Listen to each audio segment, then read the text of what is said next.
चलिए बहुत बहुत स्वागत है दोस्तों आप सभी का हमारे YouTube चैनल पर। दोस्तों आज के इस वीडियो में बात करने वाले class 12 history model set number 1। आज हम लोग 2022 का मॉडल पेपर देखने वाले हैं। दोस्तों इस मॉडल पेपर में 40 ऐसे इंपॉर्टेंट क्वेश्चन हैं जो कि बहुत ही ज़्यादा महत्वपूर्ण है आपकी परीक्षा के दृष्टिकोण से। तो एक एक प्रश्न को हम लोग देखेंगे और समझने का प्रयास भी करेंगे। तो चलिए देख लेते हैं आज का पहला प्रश्न। और यहाँ पे प्रश्न क्या पूछा गया है कि मोहनजोदड़ो की खोज किसने की थी। देखिए दोस्तों बहुत ही मस्त क्वेश्चन है, ठीक है। तो मोहनजोदड़ो का खोज क्या था, वो क्या था, राखाल दास बनर्जी। ऑप्शन नंबर बी सही से उत्तर हो जाता है, ठीक है।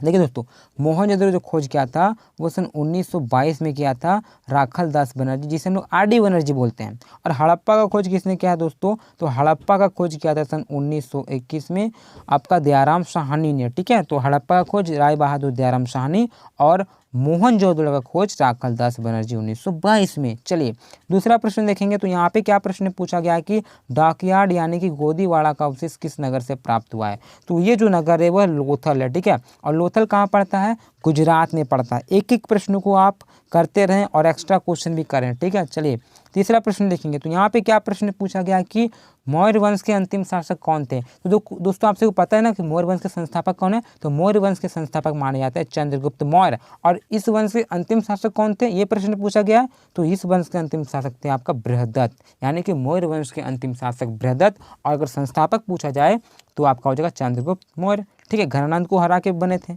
चलिए आगे देख सकते हैं। चौथा प्रश्न आप सभी का क्या पूछा गया है कि अर्थशास्त्र के रचयिता कौन है।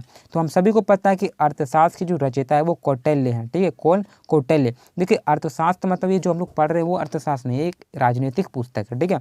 और इसके लेखक है कौटिल्य। मान लिया आपको कौटिल्य ऑप्शन में ना दिया जाए और इसके जगह अगर हम लिख दें विष्णुगुप्त या तो फिर चाणक्य, तो भी आपका सही से उत्तर हो जाए, ठीक है। कौटिल्य का ही दूसरा नाम चाणक्य है और इसी का नाम है विष्णुगुप्त, ठीक है। तो याद रखिएगा। चलिए आगे बात करेंगे हम लोग पांचवा प्रश्न की। तो यहाँ पे देख सकते हो क्या प्रश्न पूछा गया है कि मृतकों का टीला किसे कहा जाता है। देखिए दोस्तों मृतकों का टीला जो कहा जाता है वो कहा जाता है मोहनजोदड़ो को। तो करेक्ट आंसर ऑप्शन नंबर 2 तो दिखाई दे रहा है, बी आपका सही से उत्तर हो जाता है, ठीक है। मृतकों का टीला मोहनजोदड़ो। और कालीबंगा को क्या बोलते हैं दोस्तों, काली चूड़ियाँ, ठीक है, याद रखिए।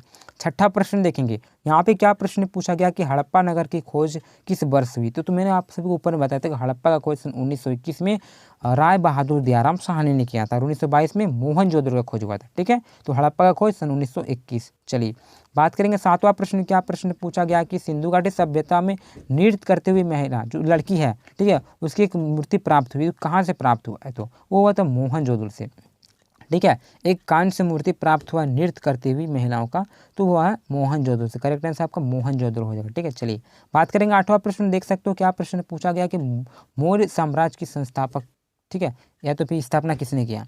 तो वही संस्थापक या तो फिर स्थापना किसने किया, तो वो क्या था, चंद्रगुप्त मौर्य ने। तो मौर्य साम्राज्य की स्थापना वो की थी चंद्रगुप्त मौर्य ने, ठीक है। चलिए नौवां प्रश्न देख सकते हैं। क्या प्रश्न यहाँ पे पूछा गया है कि मौर्य साम्राज्य में प्रचलित मुद्रा का क्या नाम था। देखिए मौर्य साम्राज्य में सबसे प्रचलित मुद्रा की बात कर सकते हो तो पन कहलाता था। करेक्ट आंसर ऑप्शन नंबर 1 जो दिखा दे रहा पन सही सा उत्तर हो जाता, ठीक है। और इसी प्रकार से इंपॉर्टेंट वीडियो पाने के लिए चैनल को सब्सक्राइब कर लें। अगर आप सभी को चैप्टर वाइज वीडियो करना हो तो मैंने चैप्टर वाइज बना रखा है, अगर आप सभी ने नहीं किया तो आप चैप्टर वाइज कर सकते हो, ठीक है। मैं इसी साल वीडियो न्यू बनाया हूँ चैप्टर वाइज, हर एक चैप्टर का आपको वीडियो मिल जाएगा, ठीक है। तो वो भी आप देख लें और मॉडल पेपर को भी कर लें। और आने वाला जो 2023 का मॉडल पेपर है उससे भी हम लोग बहुत ही जल्द करने वाले हैं, ठीक है। चलिए आगे बात करते हैं 10वां प्रश्न की। तो यहाँ पे क्या प्रश्न पूछा गया कि मुद्रा राक्षस के लेखक कौन है। तो हम सभी को पता होना चाहिए जो मुद्रा राक्षस है इसके लेखक कौन है, उसके लेखक है विशाखा दत्त। तो correct answer option number D हो जाता है, ठीक है। चलिए 11वां नंबर प्रश्न की बात करेंगे। तो यहाँ पे देख सकते हो क्या प्रश्न पूछा गया कि निम्नलिखित में से कौन मौर्य वंश का शासक नहीं है। तो मौर्य वंश का यहाँ पे शासक नहीं पूछा गया है। तो आप देख सकते हो मौर्य वंश के संस्थापक कौन थे, चंद्रगुप्त मौर्य, ये तो होंगे। और देखिए चंद्रगुप्त मौर्य के जो पुत्र होते हैं वो होते हैं बिंदुसार, ठीक है। तो चंद्रगुप्त का जो बेटा था वो था बिंदुसार और बिंदुसार का जो बेटा था वो था आपका अशोक, ठीक है। तो ये तीनों थे मौर्य वंश से। लेकिन अजात जो शत्रु है, अजात शत्रु आपका मौर्य वंश का नहीं है, यानी कि correct answer option number D हो जाएगा, ठीक है। जो अजात शत्रु है वो हर एक वंश के संबंधित है, ठीक है। चलिए 12वां प्रश्न देखते हैं। यहाँ पे क्या प्रश्न पूछा गया कि चंद्रगुप्त मौर्य ने सेल्यूकस को कब पराजित किया। तो सेल्यूकस निकटस्थ था, ठीक है। तो मौर्य जी सॉरी चंद्रगुप्त मौर्य ने इसे कब हराया, तो 305 BC में हराया था, ठीक है। BC को हम लोग ईसा पूर्व बोलते हैं, ठीक है, याद रखिए ईसवी और ईसा पूर्व में कंफ्यूज नहीं होना है आप सभी को, ठीक है।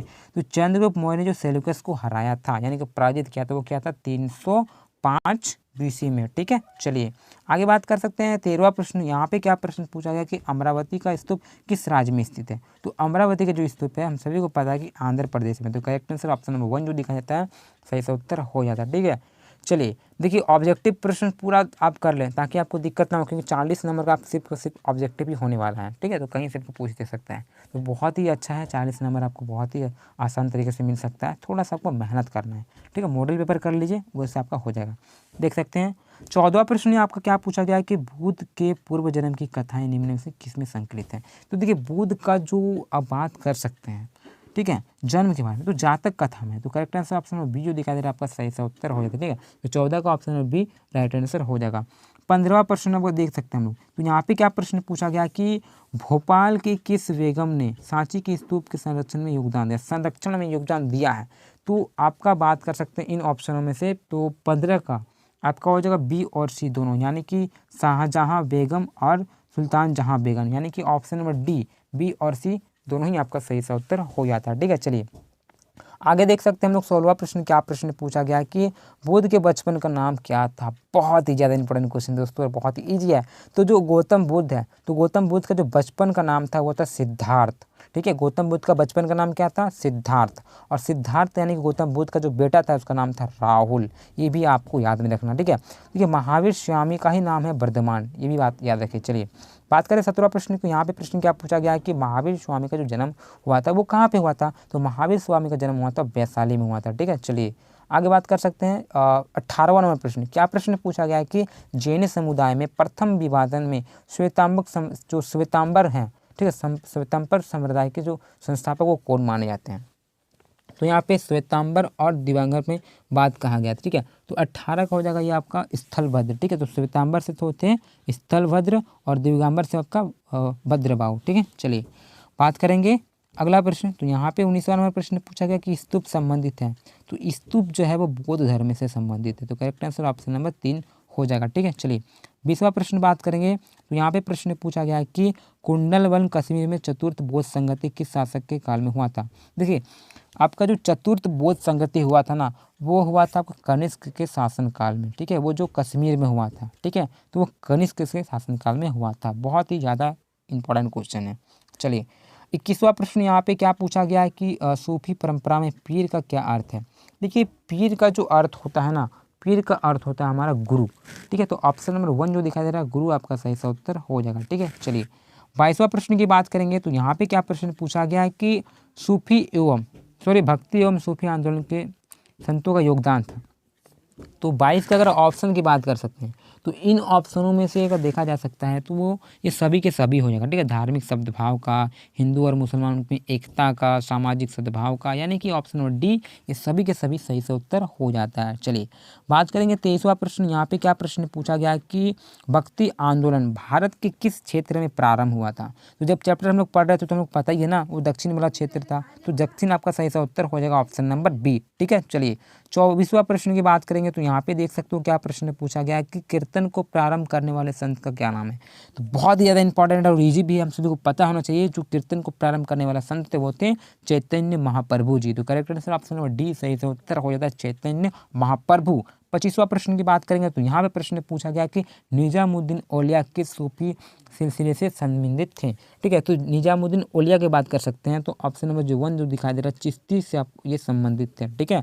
तो निजामुद्दीन औलिया चिश्ती से संबंधित, ठीक है। चलिए 26वां देखेंगे। तो यहाँ पे क्या पूछा गया कि तालवंडी किस का जन्म स्थान है। तो तालवंडी है ना, वो आपका गुरु नानक से संबंधित है। तो नानक आपका सही सा उत्तर हो जाता है, ठीक है। तो ऑप्शन नंबर आपका बी नानक करेक्ट आंसर हो जाएगा। 27वां प्रश्न की बात करेंगे। तो यहाँ पे प्रश्न पूछा गया कि किस काल में, ठीक है, शासन में न्यायागर व्यवस्था और अयंगर व्यवस्था प्रचलित थी। दोस्तों अयंगर और न्यायागर था वो आपका विजयनगर काल से संबंधित है ना। तो आपका करेक्ट आंसर ऑप्शन नंबर जो बी दिखाई दे रहा है विजयनगर साम्राज्य आपका सही से उत्तर हो जाता है, ठीक है। तो अयंगर व्यवस्था और न्यायागर व्यवस्था है वो विजयनगर साम्राज्य से प्रचलित है। चलिए अगला प्रश्न देखेंगे। तो 28वां नंबर प्रश्न यहाँ पे क्या पूछा गया है कि जो 1565 ईस्वी में एक युद्ध हुआ था, एक प्रसिद्ध युद्ध हुआ था, उसको क्या कहते हैं। तो उसे हम लोग कहते हैं तालीकोटा का युद्ध, ठीक है। तो 1565 में कौन सा युद्ध हुआ था दोस्तों? तालीकोटा का युद्ध हुआ था।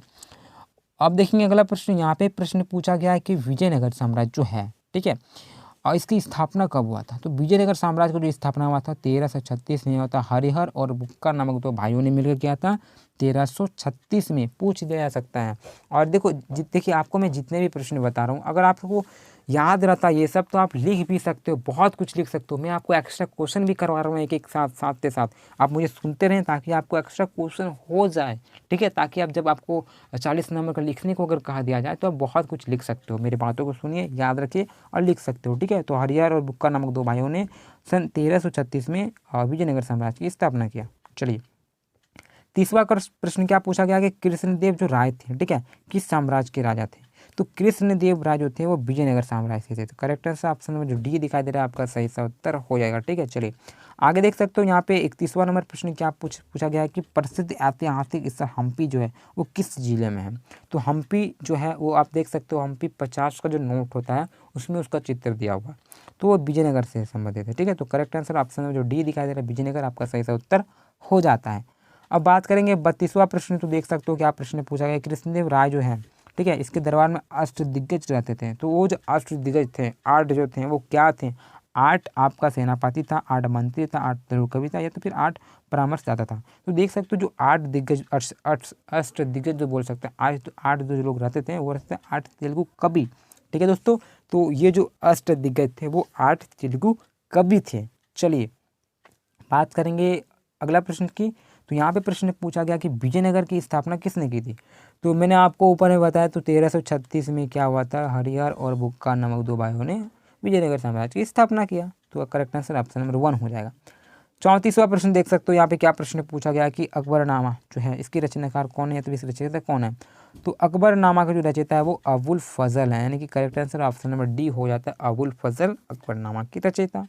चलिए आगे देख सकते हो 35वां प्रश्न क्या पूछा गया है कि प्रथम पानीपत का युद्ध कब लड़ा गया था? तो पानीपत का जो पहला युद्ध हुआ था वो था हमारा 1526 में हुआ था, ठीक है। पानीपत का युद्ध कहाँ पे हुआ था? 1526 में था। वो किसके किसके बीच हुआ था? तो बाबर और इब्राहिम लोदी के बीच हुआ था 1526 में। ऑप्शन नंबर 1 सही सा उत्तर हो जाता है पानीपत का पहला युद्ध। और दूसरा युद्ध 1556 में हुआ था, ठीक है। अगला प्रश्न देख सकते हो क्या प्रश्न पूछा गया है कि आइन ए अकबरी कितने भागों में विभक्त है? तो आइन ए अकबरी जो है वो 5 भागों में विभक्त है। तो correct answer option number D सही से उत्तर हो जाता है। 37वां प्रश्न देखेंगे तो यहाँ पे प्रश्न पूछा गया कि अकबर का वित्त मंत्री कौन था? तो बहुत ईजी, हम सभी को पता है, जो अकबर का वित्त मंत्री था वो राजा टोडरमल था। तो करेक्ट ऑप्शन में जो सी दिखाई देता है टोडरमल आपका सही से उत्तर हो जाता है, ठीक है। जो अकबर का वित्त मंत्री था वो था टोडरमल। चलिए ऑप्शन नंबर सी। अगला प्रश्न देखेंगे तो यहाँ पे 38वां नंबर प्रश्न क्या पूछा गया, तंबाकू पर किस शासक ने प्रतिबंध लगाया? यहाँ पे प्रतिबंध लगाया पूछा गया है ना, तो वो जो लगाए थे वो लगाए थे जहांगीर ने लगाए थे, ठीक है। तो तंबाकू पर किसने लगाए थे? वो जहांगीर ने लगाए थे। अब कब लगाए थे? 1617 में लगाए थे, ठीक है। इस बात को भी आप लोग याद रख सकते हो। चलिए 39वां नंबर प्रश्न देख सकते हो, यहाँ पे प्रश्न क्या पूछा गया है कि मुगल काल में सर्वाधिक उपजाऊ भूमि क्या कहलाती है? तो वो जो उपजाऊ भूमि कहलाती है वो कहलाती थी पोलज। आज का अंतिम प्रश्न 40वां प्रश्न देख सकते हो क्या प्रश्न पूछा गया। तो वीडियो अच्छा लगता तो लाइक कर दे और इसी प्रकार से वीडियो बनाने के चैनल को सब्सक्राइब कर रहे हैं। चलिए देख लेते हैं आज का अंतिम प्रश्न 40वां नंबर क्या प्रश्न पूछा गया कि मुगल काल में साम्राज्य, ठीक है, कि आय का सर्वाधिक महत्वपूर्ण साधन क्या था?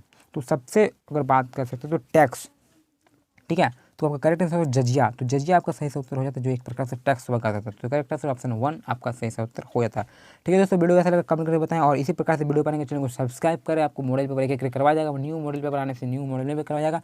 और अगर आप सभी ने चैप्टर वाइज वीडियो नहीं देखा है तो चैप्टर वाइज देख लें ताकि आपको कहीं से दिक्कत ना हो, ठीक है। एक बार आप मॉडल पेपर कीजिए पिछले साल का, एक बार आप चैप्टर वाइज कीजिए, एक बार आपको न्यू साल का मॉडल पेपर देखिए। इतना कर ले यानी कि आप बहुत सारा चीज़ कर लें, ठीक है दोस्तों।